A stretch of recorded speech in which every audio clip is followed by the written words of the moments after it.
I feel that there's an overemphasis on the emotion of joy and happiness.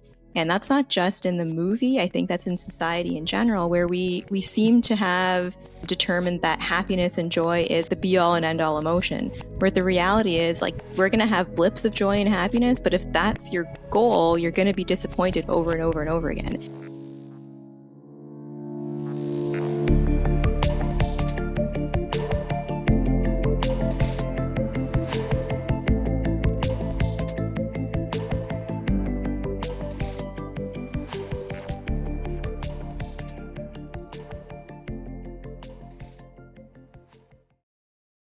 Hello and welcome to Awake at the Wheel. So in today's episode, we're going to be discussing the movie Inside Out 2. So is it strange that we're talking about a kid's movie? Maybe, but I think that there's a lot of relevance to the topics in relation to the topics that we discuss on this podcast, especially looking at this from a psychological perspective. I'm especially interested in having this discussion because after watching this movie, I was notably underwhelmed and actually quite perplexed by some of the choices that they made. We're going to watch a few videos and watch a few clips, maybe some reactions as well from other professionals about this movie. And then we're going to discuss what our thoughts are on it. Each of us have watched the movie, and I have a feeling that maybe we're not on the same page, which is okay because I think it'll make for some interesting discussion. But let's start out with watching the first video and we'll go from there. I'm a therapist who went to go see Inside Out 2, so if you don't want any spoilers, don't keep watching. If you do, that's on you. I went last night to see the second one, and I didn't think it could get any better than the first, and I was blown out of the water by this movie. It was amazing. The way that they integrated these emotions and really described these emotions, especially like as they become new in teenage years, was nail on the head. I specifically want to talk about anxiety because I thought the way that they portrayed anxiety as an emotion as this character was spot on. Anxiety creeps into the core emotions, and it's kind of like, it looks like it's a pal, right? It's like, I'm helping plan, I'm trying to plan for the future, get things under control, and quickly loses control.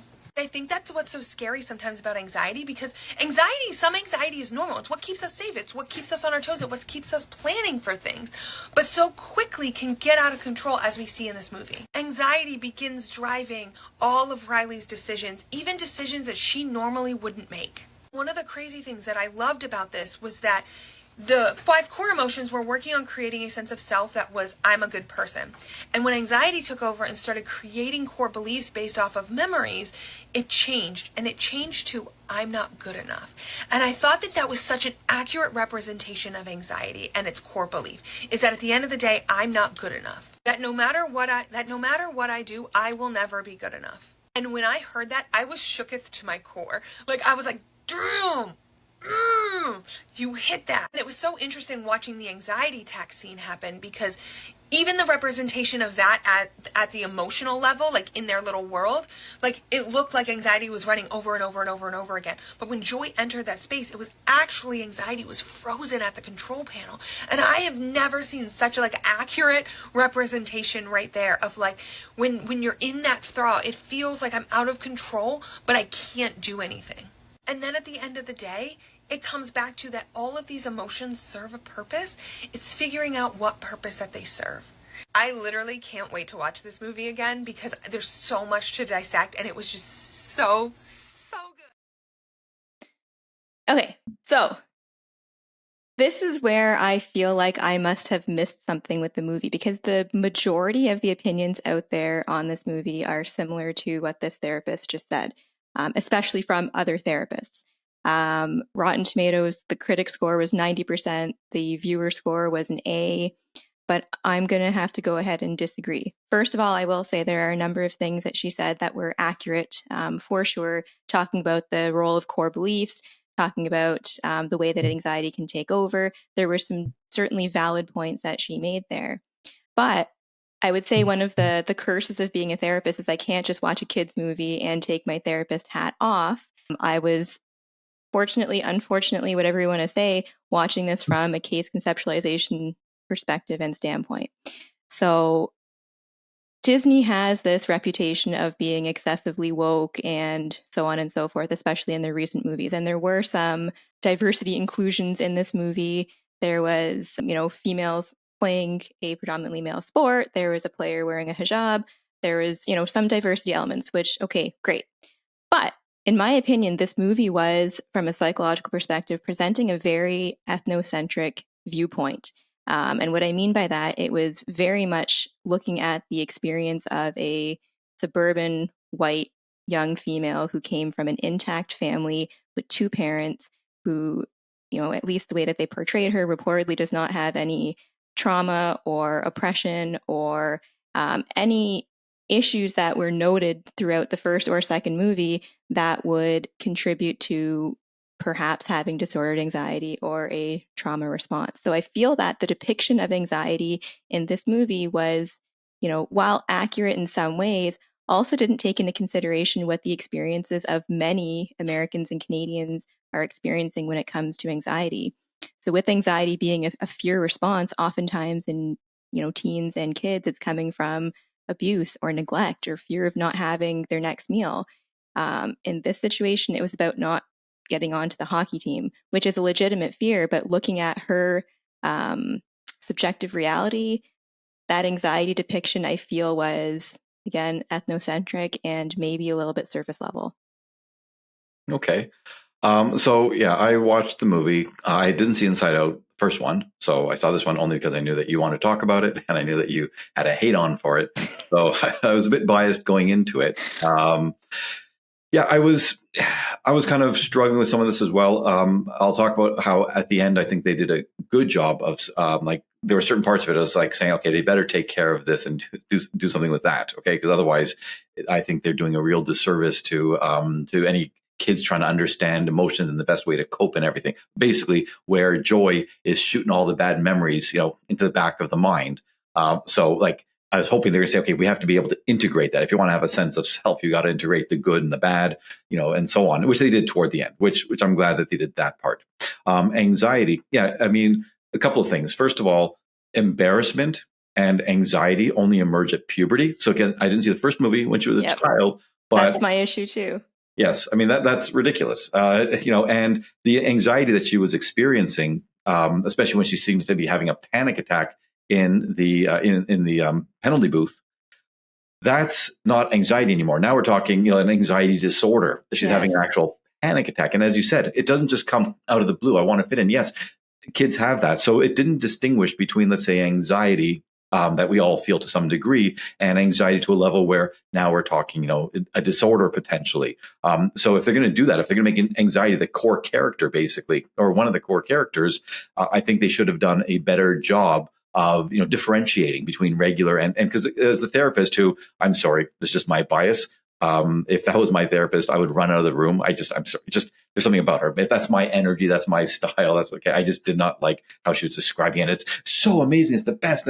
No, let's have a little bit of more nuance in our descriptions of these things. But anyway, putting that aside, the way she said that anxiety takes over. Okay, that's pretty good. Like that. I think that was a good depiction, right? How it starts off, whatever. But I actually didn't like, quite frankly, okay, the way anxiety was portrayed at the beginning as, and again, I understand what they're trying to do. We're planning ahead, we're doing this, we're doing that, and everything. The anxiety is the hero, and it's all this. It's just real anxiety is more chaotic than that. Okay, it doesn't start off really, really well planned. And again, I understand that it's, as you're saying, it's almost, she didn't use this word, but it's almost insidious. You think you're preparing for the future, you think you're doing that, but then it creeps up on you. If you're going to talk about that, then once again, let's differentiate between healthy, normal anxiety versus the type that reaches, let's say, disordered level. And they failed in that regard. It just seems like all anxiety is the same, but it can just spiral out of control. No, these are different phenomena. Absolutely. Okay, so we do agree on this. On that part, yeah. Yeah, that was a big issue that I took with that as well, is that they did not differentiate anxiety versus disordered anxiety.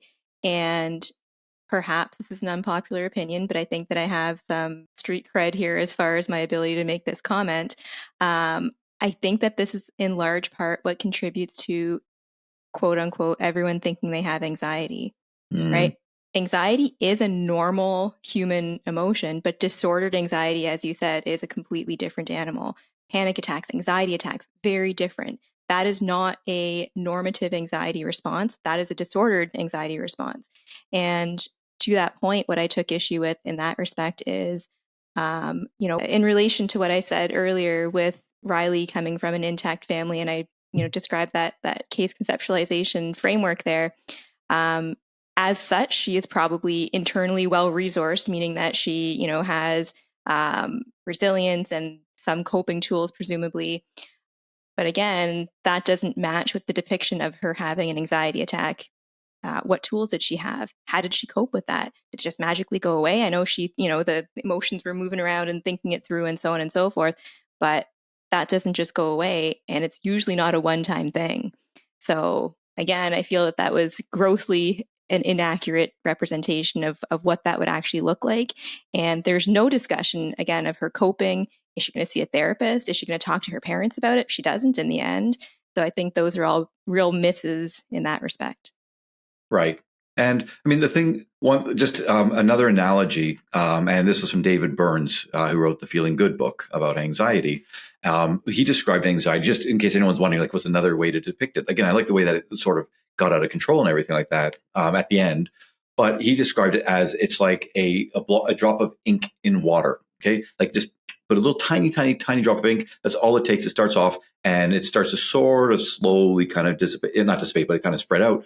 But then if you take a few seconds to shake it a little bit, suddenly it clouds the entire glass, like one tiny little drop. So, but again, he's talking about people with the anxiety conditions rather than just regular anxiety. But it's like, I like that idea that it clouds your vision. So it's just another way to portray it. And I prefer that one. I'm just putting it out there if we're talking metaphors, because again, the whole movie is a metaphor. So that's just one thing for people to sort of consider that. Again, it clouds your vision. You can't think straight and so on. And it doesn't have to be as manic as it was portrayed that way. I mean, people who have an anxiety disorder and having a panic attack, yes, it does feel that way. It's like I'm out of control. But for other people, internally, it may just be more like I just can't think straight. It doesn't have. It's just a different portrayal, a different manifestation of how anxiety can be. And it would be nice if the point is this: if you're going to tackle such an important issue, and you're going to make a movie that millions of people are going to see, billions maybe, then I think you get a team on and you say, okay, are we going to do this at all? Or are we going to do it? If you're going to do it all, we got to do it right. And if we're going to do it right, let's maybe have several manifestations. Maybe there could be different characters, because I know they showed the inside workings, and I don't know if they do it with the other movie as well, of different characters. So they could have had different people. I mean, it's a whole other movie maybe, but at least it would portray it properly. Now, I think anyone who's watching this will go, really? This is what you're worried about? This is what you're anxious about? Okay. But it's if you're a professional chef and you're watching shows about cooking and everything like that, you're having the same reaction, like, no, that's such a misrepresentation. And again, as you say, the fact that so many people think they have an anxiety disorder, even if it's just regular anxiety, that we need to learn to cope with, because that's my concern. And again, in this movie, so she seems to have a panic attack, but again, there's no discussion about true help and everything. So it doesn't differentiate, because somebody who's just dealing with regular anxiety, we would want to help them build up the resources, the coping and everything like that, and be able to deal with that, maybe even on their own or through other means. But if it's this level, then again, as you said earlier, like, should she be going to psychotherapy? Should we talk about getting tools and everything beyond what beyond the typical way of trying to cope with anxiety, like low level anxiety? So again, I don't want to beat the same the same horse with I was going to say with the same brush. I'm really mixing metaphors here. Inside Out's got me all messed up. But okay. But it's sort of it goes back to the same point. But if you're going to tackle something like this, and you want to be, if you're Disney and you want to be socially responsible, you want to, again, have diversity, inclusion, equity, et cetera, well, then do deal with something as important as this in the right way, because so many people are going to see this. Don't contribute to the confusion around a complex issue. Help differentiate, help parents understand this, because a lot of parents don't understand anxiety. They don't know, if the kid has a disorder or whatever. And if some professional or someone says, well, yes, they do, put them on this medication or something like that, right? Like, I think it would be helpful to really sort of distinguish the two. So, and that's I would say, in large part, the crux of the issue for me is that, this is many families' first look at anxiety, right? Again, I'm talking about the various cultures and experiences of the individuals across Canada and the US, and frankly across the world who are watching this. And many of such people, it's not part of their vocabulary to discuss mental health. So if this is their Mm, first portrayal of it, again, I think that it's really problematic, and Disney does have a huge responsibility to portray this accurately. I again, back to what I said before about kids and their different experiences and how that influences their experience of anxiety. What about I'll pick on, my background here. So South Asian families, we are notorious for not talking about our emotions. And in fact, it is discouraged in many households to express emotion or have any emotion other than happiness or anger, quite frankly. So, what is a little South Asian child supposed to do with this information? When they're watching this movie, they're watching this experience of this kid and how they're dealing with the emotion, but that doesn't match or mirror their experience in any way. They're going to internalize that as, what am I doing wrong? What's wrong with me? So, in that respect, I feel that it is problematic. I understand it's just a movie about a kid and her story and her experience. But again, looking at the larger picture of it, I feel that there was some misses as far as their responsibility. And I did actually look up if they had clinical psychologists and professionals consulted, and they did. Um, mm, One in particular, whose name escapes me, very accomplished.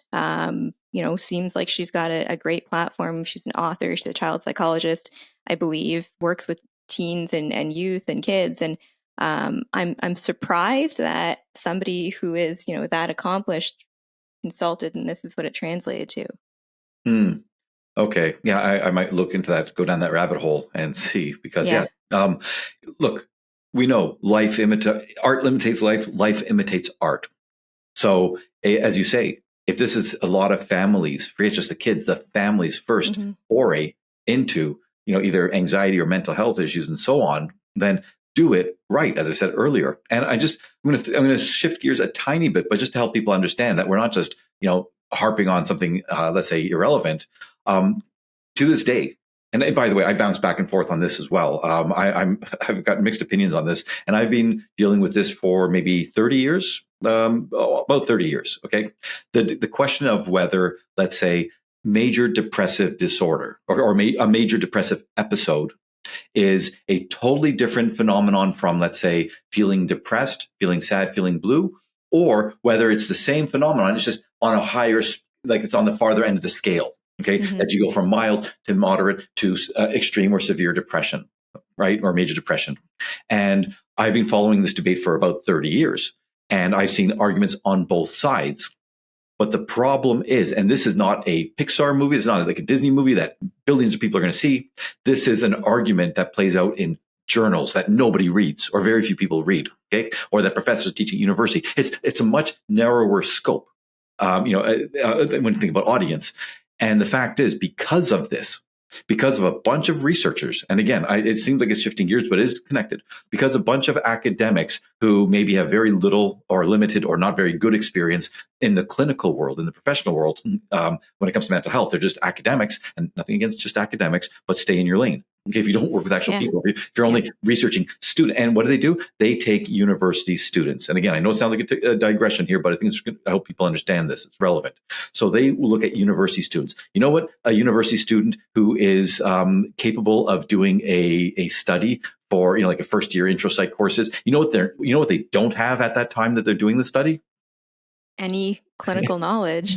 Well, actually, that's pretty good. Yeah, but I was going to say also the student doesn't have any major depression. Oh, Okay, well, sure. Yeah. right? If you have a major depressive episode, the chances that you are going to participate in a Hmm. study, okay, is very low. You're going to not be doing it. All right, some people can, but most won't. So what they're doing is they're looking at a bunch of students who have, let's say, mild distress. Maybe they have anxiety. Maybe they're feeling down or whatever. But they're filling out these questionnaires. They're doing this research, and so a lot of policies within the government, within mental health institutions, everywhere. Okay? And a lot of knowledge is being based on a bad, let's say, representation of depression. It's not. And so but they say, well, we know they're not majorly depressed, but they claim that, it's minor to moderate to major. So we can Hmm. extrapolate from the major, from this minor depression and say a whole bunch of stuff about major. The point is this: so much confusion within the mental health world, within the medical world, and again, within the broader world, resulted from this type of bad practice. And again, it was seen by a much narrower audience. Okay. It was just the professionals. So anyway, the point is this. So now people see someone who has major depression and they don't distinguish. The average person can't distinguish. So they say, oh, I know that exercise is good. So they say to the person with major depression, come on, let's go for a walk. Just go to the gym, go for a swim. It'll make you feel better. And I always tell my patients this, that if someone says that to you and you're trying to explain depression to them, major depression, just tell them it's like having a flu without the fever. Okay. Mm-hmm. Because everybody can understand that. Oh, if I have a flu and someone says, let's go for a walk, I'm going to say, F you. I can't. Yeah, you just can't do it. Right. Whereas other people, they just think, well, they're just feeling a bit down. I know I felt down before, I know, like when the Leafs were eliminated, I felt depressed. So I'm going to, and so again, there's a lot of misunderstanding among the general population. And then you have the supposed professionals, your GP, who says, oh, you have a few symptoms of depression. Let's put you on antidepressants right away. Mm-hmm. Let's put you on an SSRI or something like that. And we've had a podcast where we talked about some of the harms of SSRIs. So the point is, this happened over the past 30 to 40 years at least, and it's seeped into the rest of culture. And so we have people not being empathetic enough to people with major depression. We have doctors overprescribing people who shouldn't get this medication because they only have like mild distress or something like that. And it doesn't warrant such, strong psychotropic medications and so on. So the point is, this kind of, even if people think we're making a big deal out of nothing, this kind of confusion, misunderstanding, and so on can lead to bad choices, stigma, unintended harm to people. Mm-hmm. So anyway, that was just my little diatribe there, but I hope people can understand why it's people like us get let's say our feathers ruffled when we see misrepresentations. Yeah. And to your point, one of my takeaways from it was this movie feels like it was created by somebody who doesn't have anxiety or hasn't experienced disordered anxiety, right? It's almost, maybe I shouldn't use this term, but it almost felt like anxiety blackface in some ways. Okay. Your words, not mine. Okay. Maybe we'll cut that part. So let's watch the next video. Okay. Hello. Oh my gosh, I'm anxiety. How can I help? I can take notes, get coffee, manage your calendar, walk your dog, carry your things, watch you sleep. Wow. Let Operation New Riley begin. I plan for the future. You're being silly. None of this will actually happen. Right, whatever you say. You're the boss. Okay, don't worry, Riley. You're in good hands. Now, let's change everything about you. Okay, so another issue that I had with this was the visual depiction of anxiety. So to your point earlier about stigmatization and how that can happen, I feel like this visual portrayal of anxiety does touch on that for sure. Like, I feel like they make anxiety look like crazy and erratic, and that in and of itself, like that just crazy look on her face, I feel is very stigmatizing and can create some feelings of shame for people who do feel anxiety, right? Anxiety is erratic. Anxiety is, a lot of what they describe there, but that visual depiction, there's something about that was very off-putting, and I think it is how it lends to stigmatization of it. Another challenge I have that video that we just watched brought to light was I feel that there's an overemphasis on the emotion of joy and happiness. And that's not just in the movie. I think that's in society in general, where we seem to have determined that happiness and joy is like the be all and end all emotion, where the reality is like we're going to have blips of joy and happiness, but if that's your goal, you're going to be disappointed over and over and over again. I don't say that to be, doom and gloom and negative, but that is the reality, is that we do experience a variety of emotions. And as we've spoken about before, we should be aiming for fulfillment and meaning, not just happiness and joy. But I feel like this movie seems to make joy be like the president of headquarters, let's call her, and she's weaving her way into everything and trying to supersede every emotion. Well, and it's interesting you say that, because at the beginning, where she's like, shucking these bad memories into the back, right? I didn't know what to expect from Inside Out 2. So I thought that, like, if we think a child, and for any older people here, Supertramp, the Logical Song. Okay, that was kind of a depiction of that, the transgression from the transformation from childhood to adulthood. Where we lose our innocence, where we have to become like proper people. We have to understand what the world is like and so on, right? I think that song captures it, and it's also a great emotional song. Anyway, the point is that Joy doing that, I thought that the plot was going to be like, okay, the other emotions are either going to start to rebel, or she's like, oh, wait a second, you can't do that. Like, and there's one point where she says, you know how hard it is to be so positive all the time and everything like that, right? Which they could have done that with an adult as well. Like just the struggle of trying to basically to deny reality, right? Like that's what I really thought that would have been a great plot point, where as much as anxiety is freaking out and doing all these self-destructive or self-sabotaging things in the in the supposed interest of helping, okay, Joy is doing a different way. She's in denial. She's basically, that's what that whole thing was about. It was about repression, suppression or repression of bad memories and bad thoughts, and trying to have a self-image based on, again, a distorted view of oneself and of reality, a very narrow or myopic view. So that in the end, again, they kind of wrapped it up and they said, okay, well, Joy, not just Joy, but we have to have both sides. We have to have balance. We have to have the good and the bad and everything. So I think they did a good job doing that. But Joy's role in all of this, I thought they could have handled it so much better. Okay, because it sort of kind of happened when she's trying to go to the unconscious or the back of the mind and everything. She's sort of having sort of epiphanies, but I didn't really get a good sense of that maturity process, right? It was clumsily handled. And again, I know it's just a kids movie, but if you're going to have professionals on board, if you're going to spend millions, hundreds of millions of dollars making a movie that's going to be seen by billions of people, then get it right. There could have been so much more there. It was like, there was a movie with Jack Nicholson years ago, and what's his name? Oh, someone I love. Oh my gosh, Del Toro, Benicio Del Toro. I think he was in it. Werewolf. I don't want to mix up the movies, okay? But the movie, like it's chugging along at a certain pace, and then it seems like at the last 5 minutes, everything, just like it was such bad timing. The pacing was terrible, right? And I felt like that was like with this. As I was watching it, I'm watching the time, and I'm going, okay, it's going to be a really quick wrap up, okay? And again, I'm glad that they did integrate the different, the good, the bad, and so on. That was important. So they hit the points, but they should have paced it differently. They should have cut out certain stuff, and they could have made that transition again from chaos to this much better and more nuanced, and really show that Joy, she's a problem. I'm sorry. I'm keeping my eye on Joy. I don't trust her. Yeah. Yeah. And this relates more to the first video that we watched, but I feel like from what I've seen online in terms of, again, professionals who are commenting and posting, I feel like it's well intentioned. I think that therapists are really excited to see something that is about emotions and normalizing emotions. Like I said from the get-go, there are certainly good things about this movie and what it represents.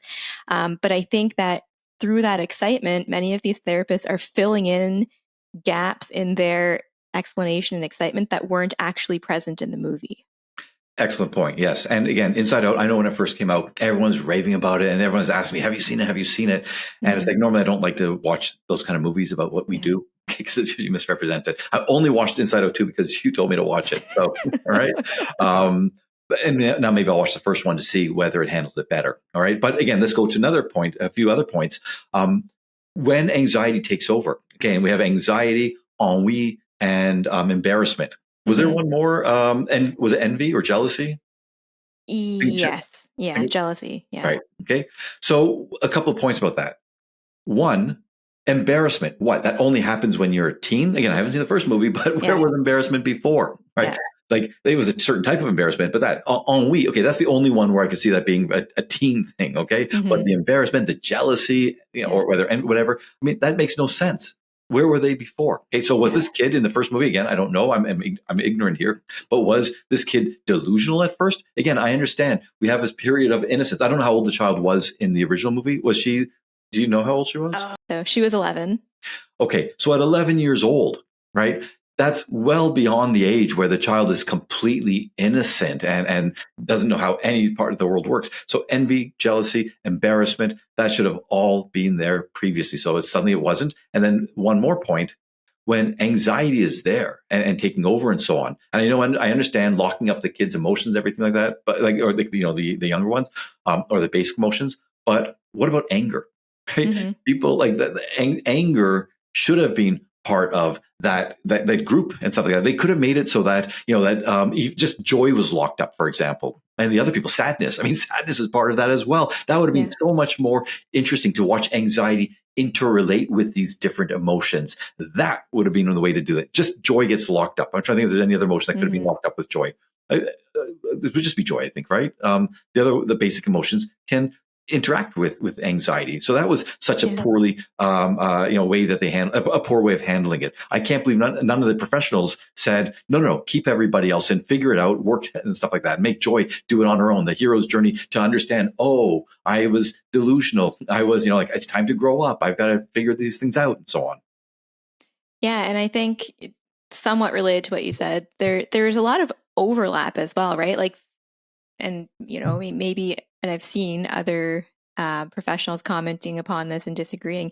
Fear and anxiety, I'm surprised that they split those off into two different ones, because anxiety and fear are one and the same, and there's nuances and levels and so on and so forth. But it's interesting how they split some emotions off into two, and then others remained as one. Right. So is joy and I think like joy and sadness, they're supposed to be the flip side or something like that. I think she said about right. Yeah, and then there's anger and disgust, and then jealousy and ennui and whatever the other one was. Was there disgust?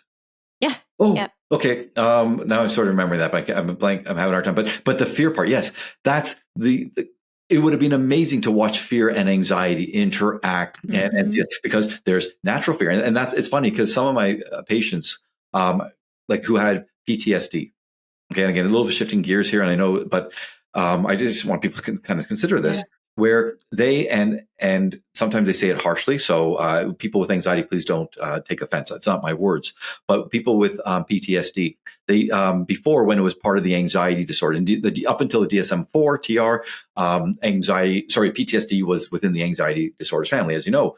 And so I had patients with PTSD saying, I don't have anxiety. Okay, this is not anxiety. This is fear. It's terror. It's, what I went through was hell. And when I have my flashbacks, it's, it's not some irrational fear of the future. It's like, no, I am going through terror.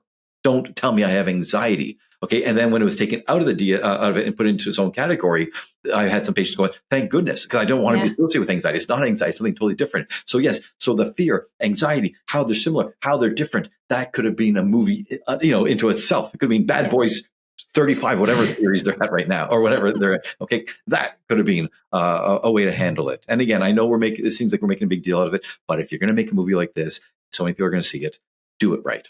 Yeah. So, is there one more video? There's one more. Let's watch it. Yeah. Riley, how was camp? It was good. She goes away for 3 days and all we get is good? She goes away for 3 days and all we get is good? Yeah, sounds right. Back to the game. So many thoughts in one little tiny clip there. So I do like how Riley's brain was like on fire, and that was cute. I found it frankly offensive the way that they depicted the father's reaction, because we want to talk about stigma. Well, here we go. This is suggesting that fathers don't give a crap about how their kid's doing. They have a brief moment of caring and then move on to some silly thing like thinking about the game. So I found that incredibly offensive and stigmatizing of men. And I guess a disconnect or an inconsistency is that the movie seemed to suggest that anxiety is something that happens in adolescence and then, maybe fizzles away. And I say that because Mom later on at the end of the movie, in that clip, I think says, "Oh, anxiety is back," or something to that effect. Like, did it just go away? No, it doesn't. Again, even if it's not disordered anxiety, anxiety is a normal thing that we feel regularly that helps to motivate us and helps us to get things done. So it just seems strange that like anxiety quote came back for Mom. That's inaccurate. Okay. So, I guess the other way, it's funny because when I saw that, I thought with the father, it wasn't that he was not interested in his daughter. It was more like, yeah, that's how teens are. That's all that we can expect. Okay. Rather than pushing. Because that's why I tell my patients, like, if you get if you get more than one syllable out of them, you're doing pretty good. So that's kind of how I interpreted that. I didn't see that more as, he doesn't care or anything like that. But I get the stereotype, like I understand that. And the thing with anxiety, exactly. Again, that's what I'm saying about the pacing, where it just wrapped everything up neatly and stuff. I would have loved to have seen how anxiety integrates properly, because I don't even know if they actually did. Yeah, they really didn't. Okay? They stuck her in a corner at the end. They're like, Or anxiety, you you go. know, And they were, in the all chair. patronizing to her. And yeah. Right. Yeah. Okay. Again, they could have done 5, 10 more minutes and just really helped people see how to integrate it. Because like I said, at the end, when they integrate, the sense of self should have the good and the bad, not just the delusional. Okay. So anyway, yeah, I didn't take so much offense in that scene. Like I said, I just thought that dad was like, yeah, that's how teens are. I thought it was almost insulting toward women, like that the mother doesn't get it. Like, come on. So that's interesting that we see it so differently.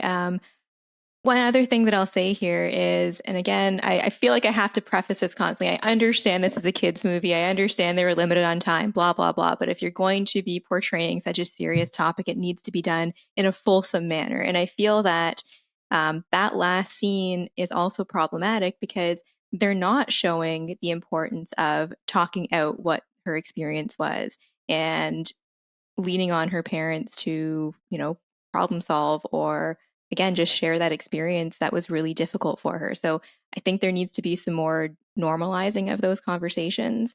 I love that they were having dinner together. Everybody knows that that's something I talk about all the time is the importance of having a family dinner. So like thumbs up for that. That was great.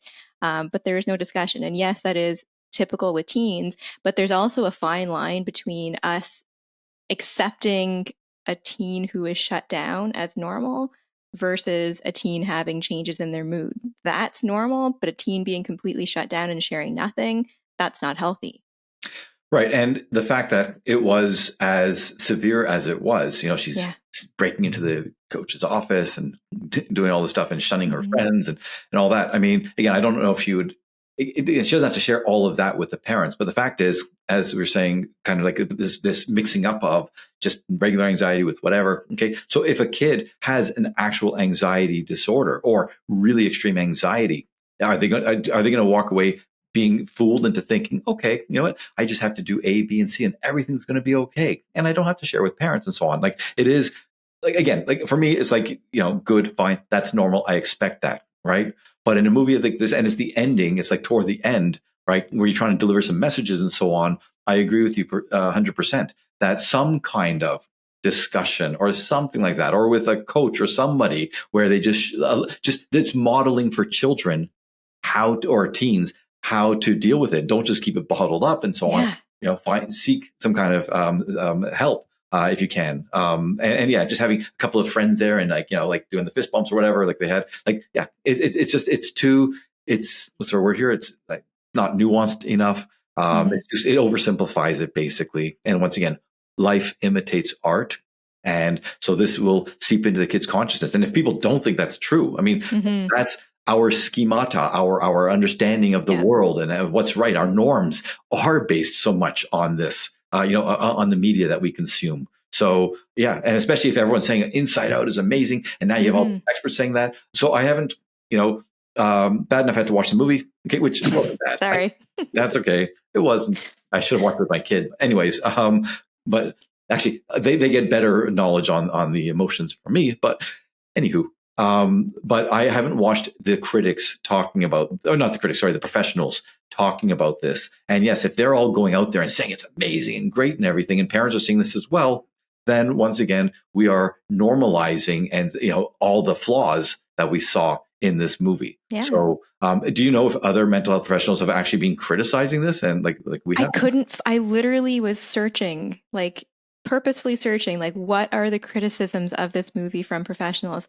And I think I came across one video who had a similar viewpoint to mine and, confirmation bias. But nonetheless, I was relieved to hear a psychologist say things that were very similar to what my stance was, because I seriously felt like I clearly missed something with this.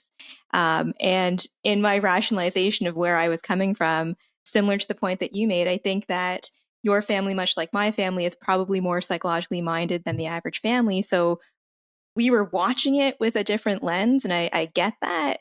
But that it's problematic that the majority of the people watching it don't have any sort of real in-depth psychological knowledge or background. Mm-hmm. Yeah, Okay, well, so we've just proven ourselves to be these crotchety old, I grumpy, guess. killjoys. So, No pun intended. oh, all right, I'm off my game. I totally missed that one. All right, thank you. So I guess I've got nothing more. I'll just be repeating myself. So uncharacteristically, I'm going to shut up. So yeah, I guess to summarize with, what can people do with all this that we just bitched about for, I don't know, 40 minutes. The point is here, I think that what a lot of the critiques, again, specifically from professionals, is lacking, I would say from everybody, quite frankly, is looking at this critically. We always talk about critical thinking, and I think that everybody is so excited about what a cute movie this was and how it's talking about a subject that is not often talked about. And in getting caught up with that excitement, people are not watching it critically enough and noticing that there are gaps. And is it a great start? Absolutely, right? I hope that people's psychological vocabulary increases and this is normalized more, but I hope that it's normalized in a more accurate manner. Right. I agree. And, I kept talking about like envy and jealousy. Like I couldn't remember which one it was. Okay. But for a teen, like they could have taken a few more emotions. I mean, they had the ennui for what's it called, like for humorous relief. There's a word for that. I can't put comedic relief or something. So maybe that was that character. And yes, a lot of teens are like that. Right. But they didn't, I think, make great use of these supposedly, I wouldn't say more mature emotions, but let's say these later stage emotions.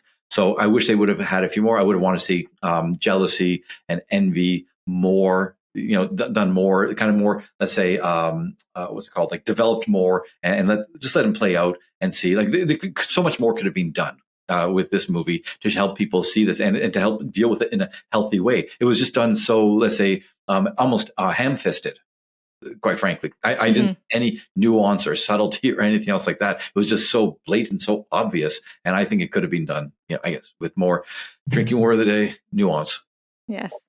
So I want to hear from our listeners because, again, if we're off base, let us know. If we're completely missing the mark here, I want to know because, like I said, in my desperate search for someone to agree with me, I came up with very little. So I'd be happy to hear what some others' comments are on this. Well, so I guess I don't count as agreeing with you. So I will. What would that emotion be?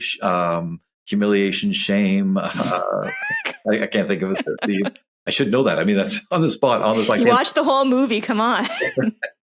I got to figure that one out. Yeah. So in any event, total jokes. But yes. So until next time, keep your eyes on the road and your hands upon the wheel.